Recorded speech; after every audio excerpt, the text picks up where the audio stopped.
Abdulloh ibn Dinor o'zlarini boshlaridan o'tgan bir hodisani gapirib beradilar.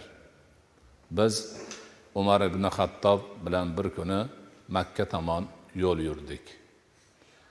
Qorong'i tushib, kechasi bo'lganda tepa tarafdan bir cho'pon qo'ylarini haydab kelib qoldi.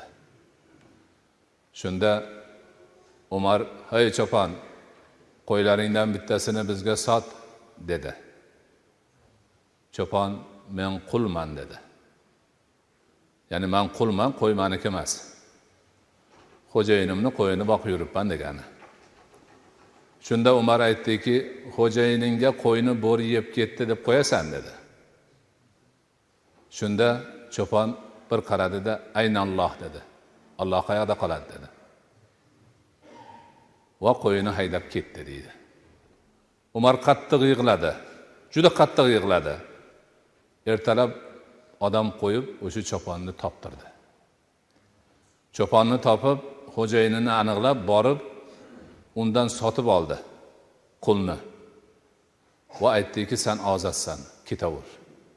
Kechagi bir og'iz so'zing seni bu dunyodan qullikdan ozod qildi.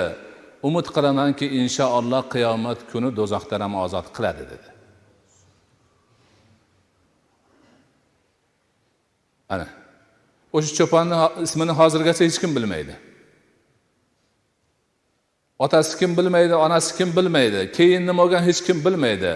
Lekin bir og'iz so'zi, Alloh ko'rib turibdi degan so'zi uni dunyoni barcha tarafiga musulmon bor yerga nomini taratgan. Hammaga o'rnak, hammaga namuna. Men boshqa ma'ruzalarda o'tgan yillarda boshqa mavzuda mana shu kelib qolganda shuni aytdim. Alhamdulillah, ba'zi bir birodarlar yaqin oralarda o'zlari e'tirof qilishib, biz namoz o'qirdik, ibodatlarni qilar edik, ba'zi bir narsalarni o'zimizga ravo ko'raverar edik. O'sha cho'ponning hikoyasini eshitgandan keyin tamoman hech narsadan qo'l urmay qo'ydik, Xudoga shukr.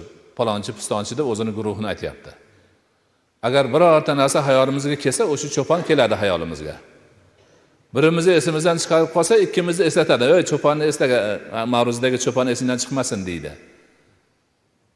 Qarang, o'sha odamni qissasi bugungi kunda mo'min musulmonlarni muroqabaga chorlayapti. Aynalloh degan so'zi, "Xo'p, men qo'yni sotib xo'jayinimga borib aytishim mumkin, bo'ri yeb ketdi" deb. Lekin Alloh qayerda qoladi? Ko'rib turibdi-yu. Qorong'i bo'lsa ham ko'rib turibdi. Ana, o'sha maqom nihoyatda buyuk maqom. Mana shunga har bir banda harakat qilishi kerak.